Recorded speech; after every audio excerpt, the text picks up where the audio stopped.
Donc, aujourd'hui, dimanche, le 7 décembre 2025, je ne suis pas dans la série de Jean que je fais d'habitude.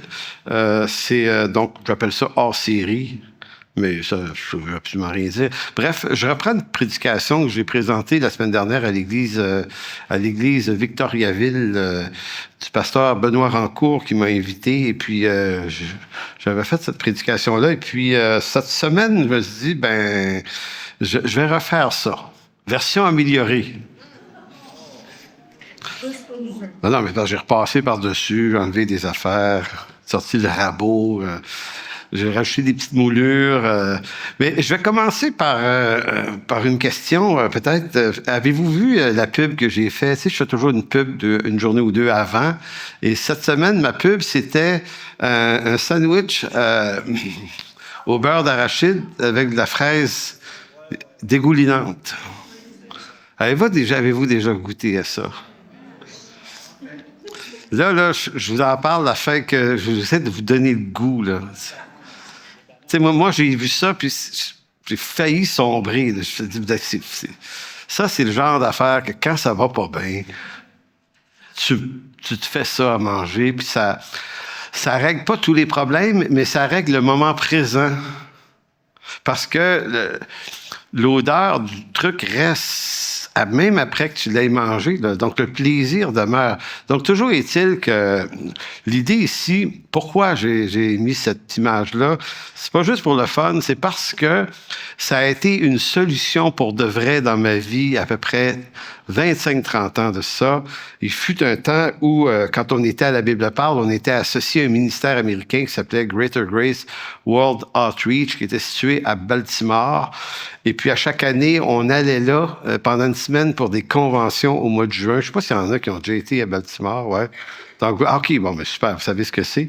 Puis on descendait là, puis c'était bien le fun pareil, parce que, tu te retrouvais dans une place, t'as pas une méga church, mais on était 3 000, là, moi, dans ce coin-là. C'est 3 000 à 4 000 personnes, là, dans un grand hall, puis eux autres, ils possédaient tout un centre d'achat, puis il y avait des restaurants là-dedans, puis des tentes, puis il y avait des gens d'à peu près partout à travers le monde qui venaient là. Il y avait des missionnaires de 45 pays à l'époque. Fait qu'il y avait des gens de la Russie soviétique. Le Soviet venait de tomber là, en des années 90, puis là, tu avais des Russes chrétiens qui venaient. C'était la première fois qu'ils sortaient de la Russie.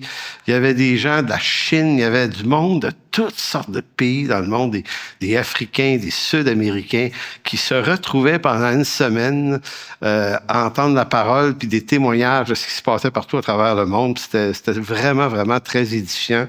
Et puis, il y avait là un pasteur du nom de pasteur Thomas Schaller. Il y a dit qu'ils se souviennent de lui probablement. Lui, c'est parmi les pasteurs, il y en avait 200-300 pasteurs là-bas. Fait que ça manquait pas de pasteurs. Mais en tout cas, lui, c'était, je dirais qu'après le pasteur principal là-bas, c'était une des têtes d'affiche les plus appréciées. Et pas pour rien, parce que c'était un sacré bon prédicateur, un homme extrêmement édifiant, très smooth. Quand il prêchait, là, c'était slow motion. Là. C'était pas... tu sais, ça allait de même un peu. Puis c'était toujours super bon. Puis à un moment donné, l'événement que je vais vous conter, j'y étais pas personnellement. C'est quelqu'un qui m'a rapporté ça. C'est qu'à un moment donné, il y avait souvent dans cette église-là, il y avait ce qu'on appelait des rap sessions. C'était des moments où des pasteurs s'assoyaient sur la scène et la foule venait poser des questions à un micro. Puis quand t'es 2-3 000, là, le fil elle pouvait être longue. Et à un moment donné, il y a quelqu'un qui vient poser une question à pasteur Schaller, qui lui dit...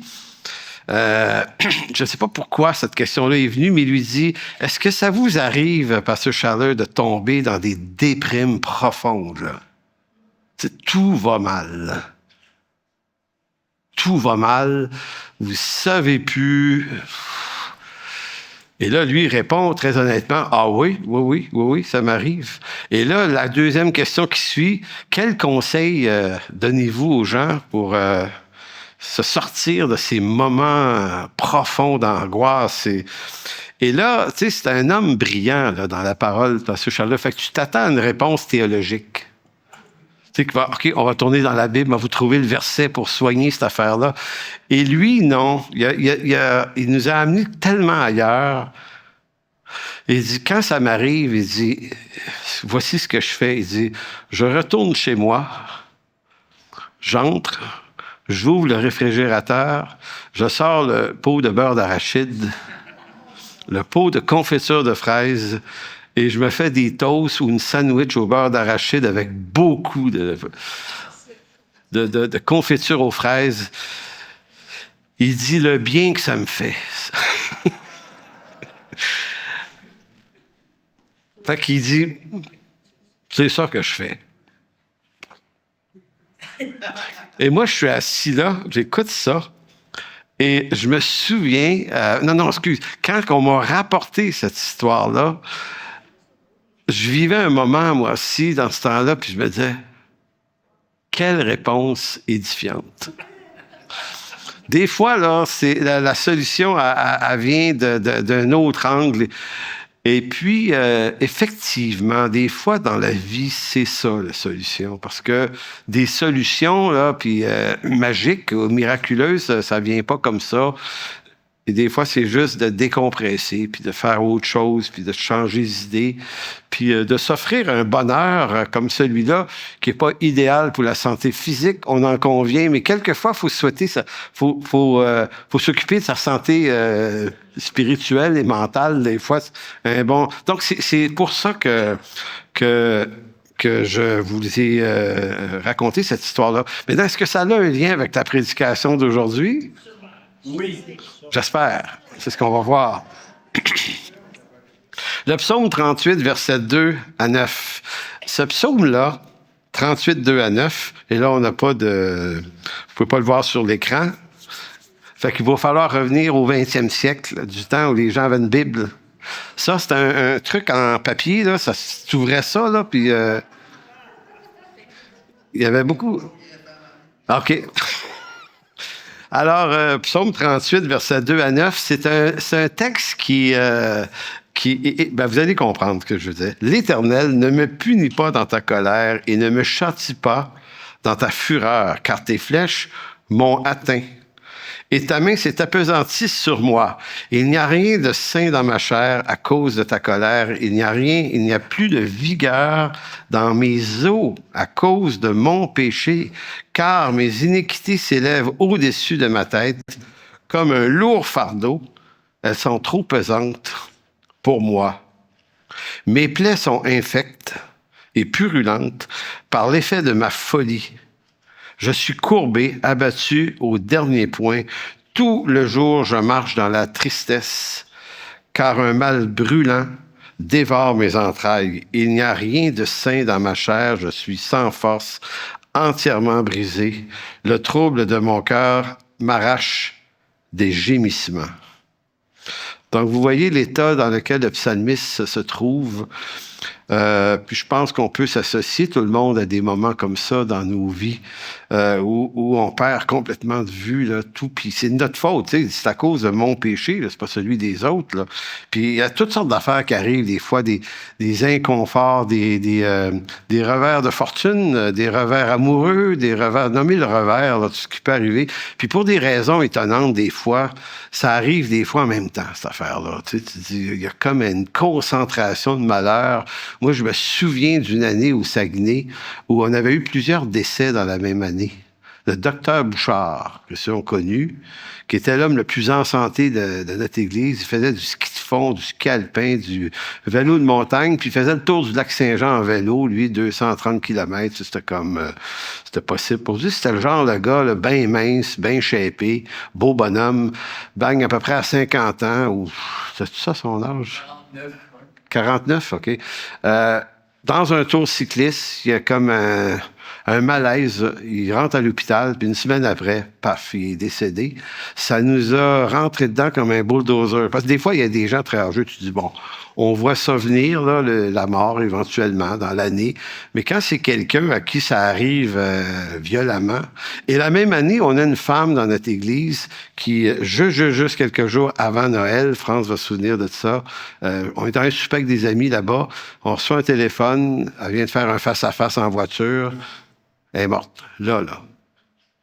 Fait que là, il faut aller à l'hôpital, il faut consoler son mari, M. Bouchard. C'est comme M. Bouchard qui nous écoute d'ailleurs tous les dimanches, on le salue, mais c'était effrayant, là. C'était comme OK, il y a ça. Après ça, il y a eu la mort de Shannon. Vous vous souvenez, Shannon, l'épouse à Martin, ça aussi, mort subite. Il y a eu un suicide d'un jeune homme dans l'église de 19 ans qui s'est tiré une balle. Et cette année-là, j'étais comme, comment vous dire, engagé dans le pain tranché avec du beurre d'arachide. C'était comme, je le dis en blague, puis c'est pas drôle, mais c'était comme si à un moment donné, tu te dis, ben, qu'est-ce qui va pas avec notre église? J'avais même rencontré un confrère pasteur là-bas, j'avais dit, j'ai dit, c'est pas une blague, mais c'est presque dangereux de venir à notre église. Le pourcentage de décès tragiques cette année, en tout cas. Puis il y avait même un homme qui s'appelait Luc. Luc, c'était un gars qui avait quitté l'église 4-5 ans avant. Il y avait des problèmes de coke, il avait mis le feu dans un hôtel à Chicoutimi. Ça s'était retrouvé dans les journaux. Puis moi, j'étais allé au palais, puis prendre le gars, aller le reconduire d'un centre de désintox pour qu'il n'aille pas en prison. Puis il y avait j'étais mêlé à cette histoire-là. Le gars, on l'aide, il disparaît pendant 5 ans. Au bout de 5 ans, il réapparaît un dimanche. Il s'est remarié, il a un enfant. Tu dis, OK, ouais, OK. Puis là, il dit, je suis sous conviction de mettre ma vie en ordre avec le Seigneur, puis je vais recommencer à venir. Il est venu, ça c'est au mois de juillet. Une semaine après, il a pogné la bactérie mangeuse de chair, puis une autre semaine après, il est mort. Fait que cette année-là, ça allait pas bien. Puis à l'époque, mauvaise théologie fait que tu te remets toi en question. Tu comprends pas la souveraineté de Dieu puis le dessein de Dieu dans tout ça. Fait que ça te rentre dedans. Fait que c'est comme si on se parle de ça aujourd'hui, mais comment la parole de Dieu nous en parle? Donc, l'homme est pécheur. Le texte du psaume 38 l'établit de façon excessivement claire. Maintenant, on ne se sent pas toujours comme le psalmiste, mais il y a des moments où on rentre dans des séquences, dans des brouillards aussi profonds que ça. Et le problème ne s'arrête pas là. Le problème de l'homme devant Dieu est au moins de 3 ordres. 3 ordres. Il faut toujours que je mette le bon nombre de doigts parce que ma femme, elle m'en reparle toujours. Elle dit, t'as dit 3, mais t'as mis 4 doigts. Fait que, 3. C'est bon? Donc, 3 problèmes majeurs. En plus d'être pognés avec nous-mêmes, là, en plus, il y a 3 verrous, 3 problèmes. Le premier, c'est le verrou du péché qui domine le pécheur que nous sommes, qui est beaucoup plus fort que notre volonté à lui résister et le vaincre. Vous avez fait l'expérience? Le verrou du péché est plus fort que notre volonté de s'en affranchir, de lui résister. Fait que là, t'es mal pris, en plus. Deuxième problème, parce qu'il est pécheur, l'homme devient, de ce fait, un ennemi de Dieu. Hey, ça va-tu pas assez mal? T'es déjà mal pris, puis de ta condition, t'as Dieu pour ennemi. Bon, tu peux avoir quelqu'un dans ton quartier qui t'aime pas, quelqu'un au travail qui t'aime pas. Il y a des ennemis dans la vie, là. Mais ils ne changeront pas grand-chose à ta vie. Il fait juste te tenir loin des autres. Mais si tu as Dieu pour ennemi, ton Créateur, mais t'es-tu pas assez mal pris, là? Tu sais, tu peux pas aller au-dessus de lui. Tu te dis, ben, allez voir son boss pour qu'il parle. On fait ça. C'est lui le boss. Fait que ça, c'est le deuxième problème. Mais il y en a un autre problème, un troisième problème, c'est que puisque l'homme est pécheur, Dieu a mis en place une loi qui le condamne à mort, à une mort éternelle sans issue pour s'en sortir d'aucune façon, humainement parlant. Donc, c'est pour ça que j'avais appelé cette prédication-là la semaine passée le labyrinthe des lois de la mort. C'est comme si l'homme sans Dieu... avez-vous déjà été dans une place où des fois il y a des jeux, tu sais, un énorme labyrinthe, là, tu rentres là-dedans, puis il y a une porte d'entrée d'abord. Si tu ne trouves pas la sortie, tu peux revenir à l'entrée peut-être. Mais des fois, il y en a qui sont bien faites. Il faut que tu travailles pas mal pour arriver à trouver l'issue là, de bord.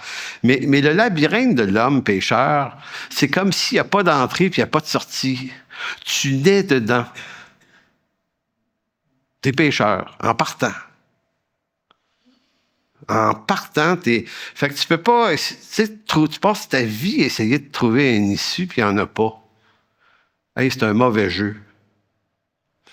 Donc, c'est pas pour rien qu'on va le lire tout à l'heure, dans Romains 7, 24, l'apôtre Paul va dire « Misérable que je suis, qui me délivrera du corps de cette mort? » C'est pas qu'est-ce qui me dégagera ou qu'est-ce qui me délivrera, mais qui? Y a-tu quelqu'un? Et si tu te retournes vers la loi de Dieu, la loi, les 10 commandements ont pour ministère de te condamner. C'est ce que l'apôtre Paul appelle le ministère de la mort. Maintenant, il y a une histoire qui tourne autour de l'expression « Qui me délivrera du corps de cette mort ?» Et donc, je vais vous lire, je vais vous raconter d'où vient probablement l'expression « ce corps de mort ». C'est qu'on rapporte que dans les années, le 1er siècle avant Jésus-Christ, il y a un poète romain qui s'appelait Virgile. Et Virgile avait écrit dans ses textes que on ne sait pas si la chose est vraiment arrivée, en fait. C'est pour ça que je vous dis, c'est peut-être juste un mythe. Mais il prétendait qu'il existait en Italie, quelques siècles avant, un tyran qui s'appelait Mésence, qui, lui, punissait les criminels en leur attachant un cadavre bouche à bouche, membre à membre, jusqu'à ce que la putréfaction l'entraîne lui-même dans la mort de l'autre. Donc, on attachait sur lui un corps de mort.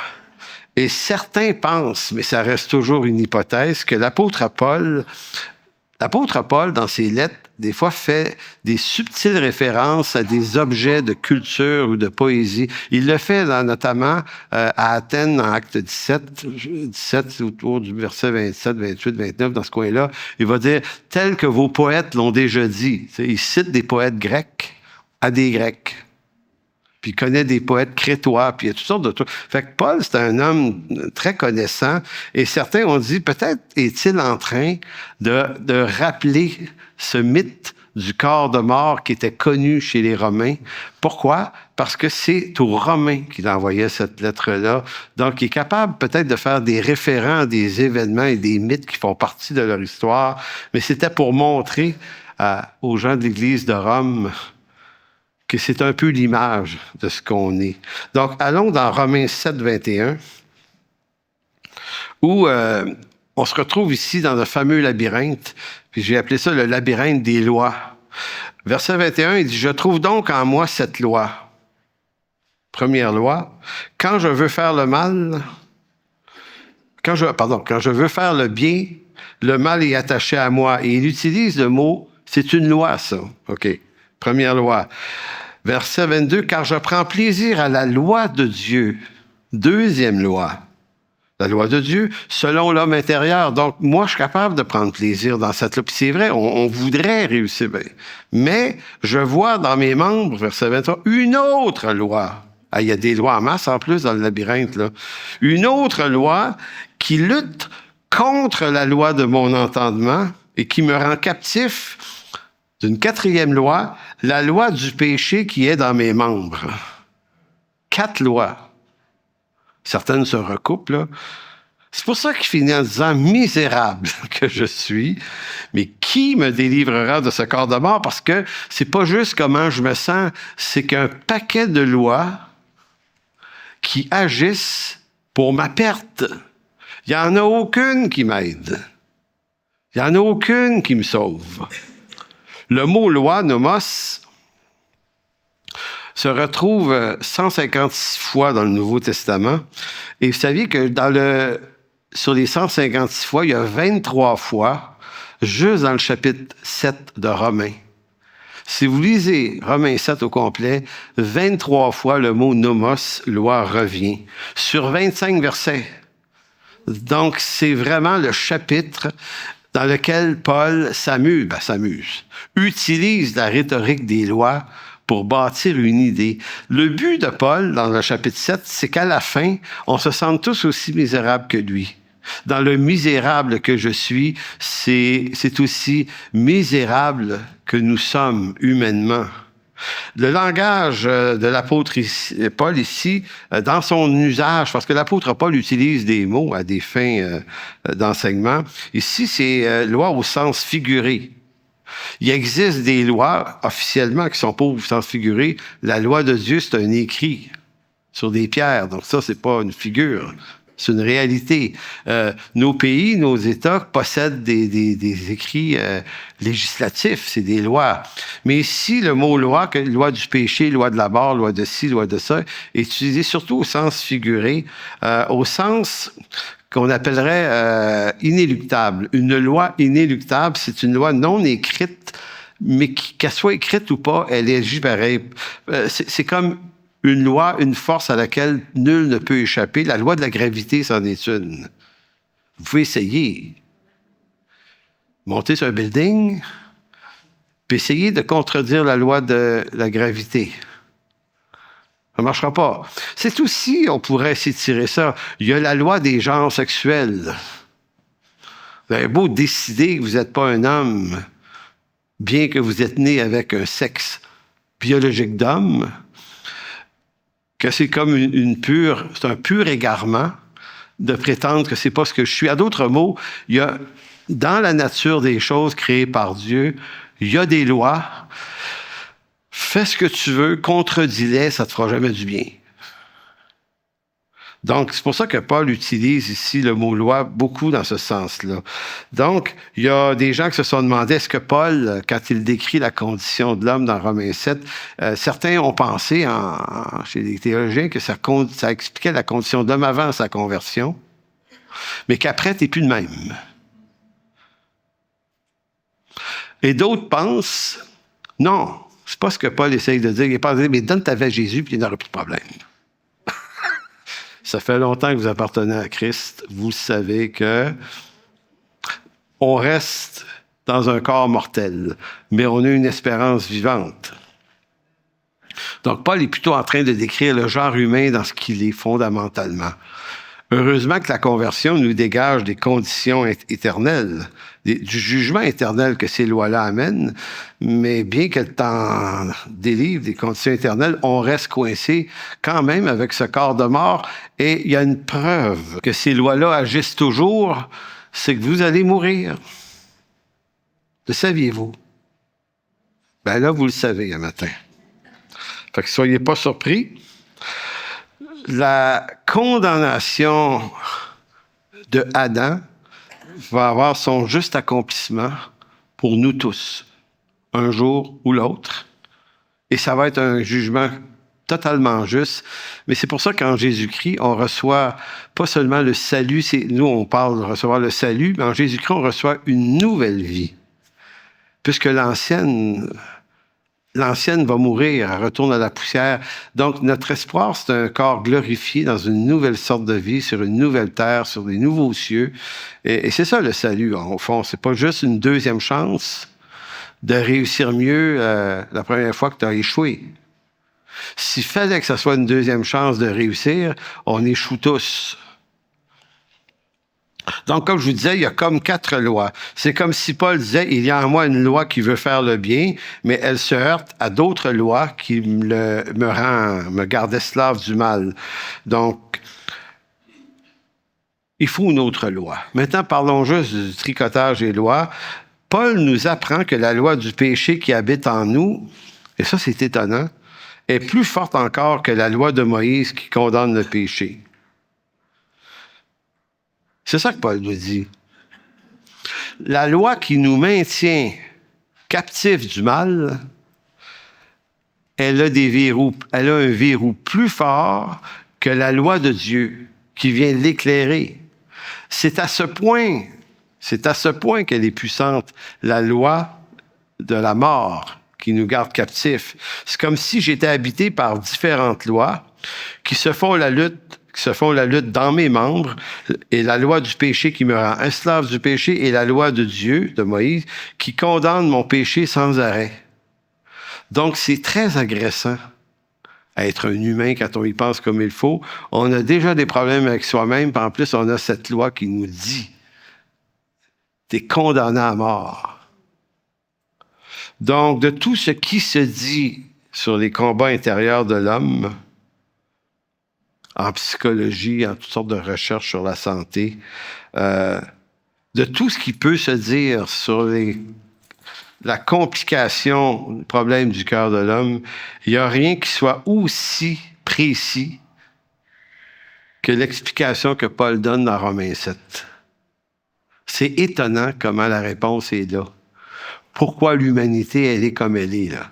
Et là, nous, on a des politiciens de partout qui essayent de trouver toutes sortes de moyens d'atténuer. Ils arrivent à réduire le chaos, à le calmer. Une chance qu'on a des policiers. Je parlais de ça à Ronnie tout à l'heure. J'ai une chance qu'on a des gouvernements puis de la police.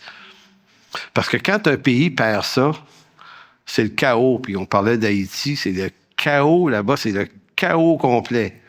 Fait que ceux qui pensent qu'il faudrait renverser le gouvernement, là, vous savez pas qu'est-ce que vous êtes en train de dire. Misérable que je suis, ça veut dire, le mot misérable, c'est je suis, le mot grec fait référence à être complètement affligé.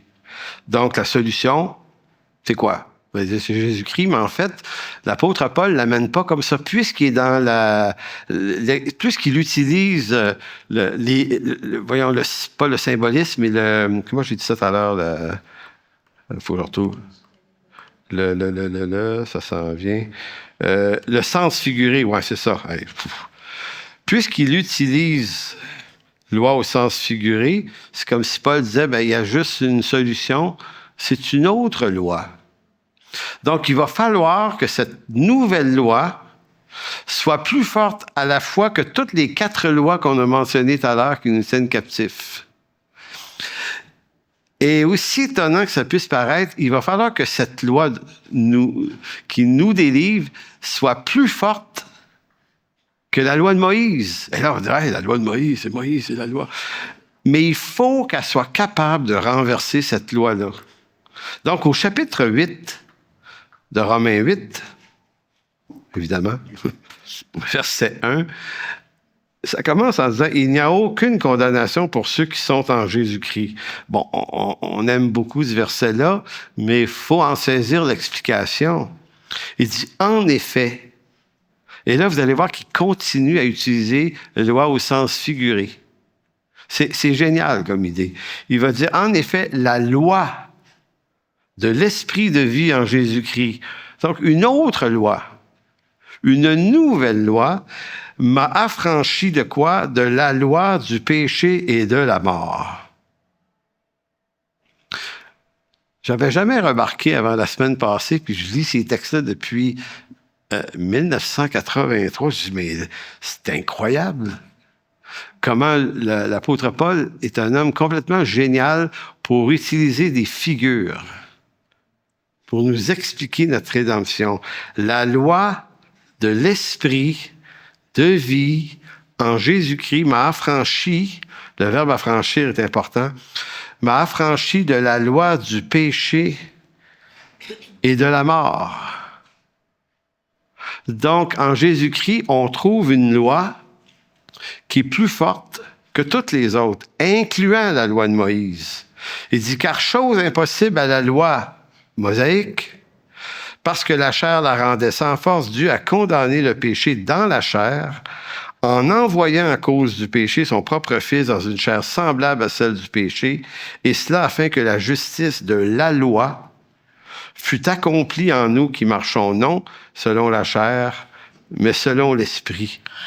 Donc, c'est quoi les bénéfices de la loi de l'esprit de vie en Jésus-Christ? C'est pas une seconde chance, là. C'est une loi qui aplatit les autres complètement et qui va un peu plus loin que ça, qui fait même en sorte que par Christ, par Jésus-Christ, la loi fut accomplie à nous qui marchons non selon la chair, mais selon l'esprit. Certains ont fait dérailler ce texte-là en disant « Ouais, mais ça, c'est juste quand tu marches selon l'esprit que c'est vrai. Si t'es un peu plus charnel une certaine journée, c'est plus vrai, là. » Donc ici, il y en a qui ont développé l'art de toujours déconstruire le récit. Mais c'est pas ça que Paul est en train de dire. Il est en train de dire que légalement, devant Dieu, une loi nous a pris, elle nous a placés dans une condition qui est au-dessus de la loi de la mort et du péché, au-dessus de la loi mosaïque. Et dans cette loi d'esprit, de vie en Jésus-Christ, ça inclut la loi de Moïse totalement accomplie en nous, qui marchons non selon la chair, donc qui n'est pas en train de dire qu'ils sont moins charnels qu'avant, non, qui n'appartiennent plus au régime adamique, mais au régime de l'esprit, la nouvelle vie en Jésus-Christ. Bien qu'il le faut, pour un certain temps, qu'on reste dans un corps de mort qui éventuellement va s'éteindre, et la parole de Dieu nous donne toutes sortes d'instructions pour amoindrir la gravité de la chose, certaines disciplines, une vie de l'esprit. On apprend à grandir dans ça, puis il y a de la croissance, puis il y a des délivrances. Il faut tendre vers ça, mais on n'y arrivera jamais, jamais, jamais complètement. Évidemment, on va mourir pécheur. Rapidement, dans 2 Corinthiens 3, 6 et 7, 2 Corinthiens 3, 6 et 7, je voulais juste vous faire prouver ou démontrer clairement que la loi de Moïse dans le monde, dans l'univers théologique de Paul, c'est par la loi. Je disais ça dans mon cours jeudi passé. La loi de Moïse est vue comme une grâce de Dieu. Jean va le dire dans son évangile, le premier chapitre, on a reçu grâce, une grâce après l'autre. La loi de Moïse a été donnée par Moïse, mais la foi et voyons, comment est-ce qu'il dit ça? La grâce et la vérité sont venues en Jésus-Christ. Donc, pour voir la grâce de Dieu en Jésus-Christ, il faut d'abord être condamné par la loi de Moïse. Donc, c'est comme si les apôtres disaient, donc la loi est une grâce qui nous condamne et qui nous rend susceptibles, candidats à la grâce de Dieu, parce que il y a juste un coupable qui peut être gracié. S'il n'y a pas de cadre législatif qui nous condamne, bien qu'on est perdu, on reste des perdus qui s'ignorent perdus. Donc, pour être gracié par le roi d'Angleterre, pendant des siècles, la reine aussi, elle ne pouvait gracier que des coupables. Et il y avait cette histoire en Angleterre, il y a quelques années, d'un homme qui avait été condamné pour un crime, mais que lui n'avait pas commis. Il se retrouve en prison, puis on se rend compte que c'est pas lui le coupable, mais la complication de la cause faisait en sorte que si on le relâchait, ça faisait un scandale, puis ça remettait en question le système législatif. Donc, les juges et les avocats, c'était là, non, touche pas à ça, laissez en prison, c'est pas grave, ça va passer. Mais ça passait pas. Donc, les journaux bombardaient, disaient, il faut libérer ce gars-là. Puis là, c'était comme on essayait de le reconnaître coupable, mais on savait qu'il l'était pas. C'était une histoire, là, tu sais, une histoire de fou. Et à un moment donné, quelqu'un a eu la brillante idée, on va appeler Élisabeth II, tiens. Elle peut gracier des gens. Fantastique, on va régler ça de même. Donc, si elle gracie le gars, le système législatif, les juges vont s'en sortir. Ils n'auront pas besoin de reconnaître leur erreur judiciaire, pas qu'on appelle ça. Ils n'auront pas besoin de se remettre en question. Fait qu'appelle Madame la Reine, elle dit « OK, ouais, on va faire ça ». Et on propose au gars de le libérer, gracié par la Reine. Savez-vous ce que le gars a répondu? Non. Il dit « Vous ne pouvez pas me gracier parce que je ne suis pas coupable. » Et tout le monde le sait. Donc, je vais sortir d'ici selon la loi qui doit me libérer, et les gens qui m'ont condamné à tort vont devoir le reconnaître. On appelle ça quelqu'un qui se tient debout. Parce qu'accepter la grâce du non-coupable, ça aurait été se rendre coupable du crime qu'il n'a pas fait. Donc, c'est lui qui aurait reçu la facture pareille. Mais le principe du salut en Jésus-Christ fonctionne de la même manière. Donc, ça prenait une loi qui nous tue, qui nous condamne à mort complètement. Donc, Paul dira dans 2 Corinthiens 3, 6, il nous a aussi rendus capables d'être ministres d'une nouvelle alliance, Jérémie 31, non de la lettre, mais de l'esprit, car la lettre tue. Et là, je leur dis tout le temps, la lettre qui tue, c'est pas la théologie et la connaissance. La lettre qui tue, c'est la loi de Moïse ici. Il dit, mais l'esprit vivifie. Or, si le ministère de la mort, gravé avec des lettres sur des pierres, a été glorieux, donc Paul ne dit pas ça a été mauvais, la loi. Non, non, ça a été glorieux. Au point que les fils d'Israël ne pouvaient fixer les regards sur le visage de Moïse à cause de la gloire de son visage, bien qu'elle fût passagère. Donc, en gros, et Jean, dans l'Évangile de Jean, chapitre 1, et Paul sont tout à fait d'accord que la loi est bonne, puis la loi est pure. D'ailleurs, Romains 7 commence avec cet énoncé-là. C'est pas un problème, la loi. La loi, c'est une lumière sur notre condition qui nous condamne à mort. Et lorsqu'on est parfaitement condamné à mort, Christ devient l'ultime et unique solution. C'est par lui qu'on reçoit la grâce. Nous, on est graciés comme un don gratuit. Le verbe affranchir ici, Romains 8.2, la loi de l'Esprit de vie en Jésus-Christ m'a affranchi de la loi du péché et de la mort. Le verbe affranchir ici, c'est le verbe qu'on utilisait régulièrement dans le monde romain pour parler d'un esclave qu'on allait acheter au marché des esclaves. Et il y avait des propriétaires d'esclaves qui mettaient une partie de leur fortune à affranchir des esclaves. C'est-à-dire que tu allais acheter un esclave au marché, aussi étrange que ça puisse paraître pour nous aujourd'hui, là. Tu achetais l'esclave et tu l'affranchissais. Certains, la plupart des gens les achetaient pour leur propre service, donc ils les affranchissaient pas, mais tu pouvais affranchir un esclave et faire de lui un homme libre. Eh bien, c'est ce verbe-là. C'est le verbe, il y a quelque part écrit, là, j'ai oublié, élutéo. Élutéro. Marché des esclaves. Et il y a des propriétaires d'esclaves qui étaient aussi des hommes qui avaient des esclaves et au bout d'un certain nombre d'années décidaient de les affranchir. À partir de telle date, tu ne seras plus un esclave dans ma maison, je te redonne ta liberté. Donc, c'est un acte juridique, ça. Hein? C'était pas juste une décision autour d'un feu un soir. Là. Il y avait vraiment des législations qui permettaient de libérer des esclaves. Et c'est ce verbe-là que Paul utilise. C'est le même verbe que Jésus utilise dans Jean 8. Il dit, vous connaîtrez la vérité et la vérité vous affranchira. C'est pas ici connaître la théologie des choses. C'est pas vérité dans ce sens-là. C'est vérité dans le sens de la personne. Dans l'Évangile de Jean, Jean va souvent relier vérité à la personne de Jésus-Christ. Grâce et vérité sont venues en Jésus-Christ. Dans Jean 14, je suis le chemin, je suis la vérité. Donc, quand il parle à ces Juifs-là, dans Jean 8, vous connaîtrez la vérité. Et la vérité vous affranchira. Elle va vous racheter de votre condition d'esclave. Eux ont répondu, nous n'avons jamais été esclaves de personne. Comment dis-tu? Écoutez, il était sous l'Empire romain, là. Chercher l'erreur. Quand tu veux pas voir, tu vois pas. Donc, la liberté dont il est question dans tous ces textes n'est pas dans le sens de celui qui est racheté ne pêche plus, mais dans le sens où, en devenant un fils de Dieu, un fils dans la maison du Père, il est donc racheté pour un avenir éternel, dégagé des conditions et des lois qui le condamnent. En conclusion, Martin Luther, le réformateur, affirmait que le chrétien est, et là vous excuserez mon mauvais accent en latin, tu sais, les gars se parlaient en formule latine jadis, simul justus peccator, qui veut dire, t'es-tu bien prononcé?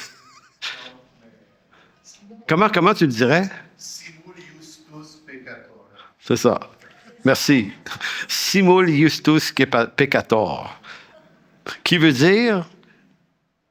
Peccator, c'est péché. À la fois juste et pécheur. Donc, Luther avait développé cette formule qui disait, qu'est-ce qu'un chrétien? Sinon, un pécheur racheté qui apprend à croire qu'il est justifié par Dieu.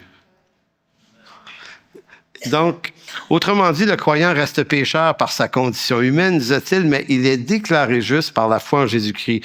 La vie chrétienne consiste à apprendre à vivre dans cette tension, reconnaître son péché, tout en s'appropriant la justification comme un don gratuit de Dieu. Cette formule exprime la réalité paradoxale devant Dieu. Le croyant est déclaré juste, mais dans son vécu quotidien, il reste marqué par le péché. Ce n'est pas une contradiction, mais une tension constitutive de la vie chrétienne. Si l'homme est affranchi des conséquences éternelles de ses fautes, les conséquences terrestres demeurent. Néanmoins, si vous tuez, vous irez en prison. Voilà pourquoi l'engagement à se repentir et réparer nos fautes est la meilleure des solutions pour discipliner nos cœurs devant la condition pécheresse qui nous tient toujours quand même captifs, même si nous sommes sauvés. Fait que je terminerai en disant qu'une des choses les plus efficaces pour amoindrir le choc de notre condition, c'est la repentance régulière. Si je m'impose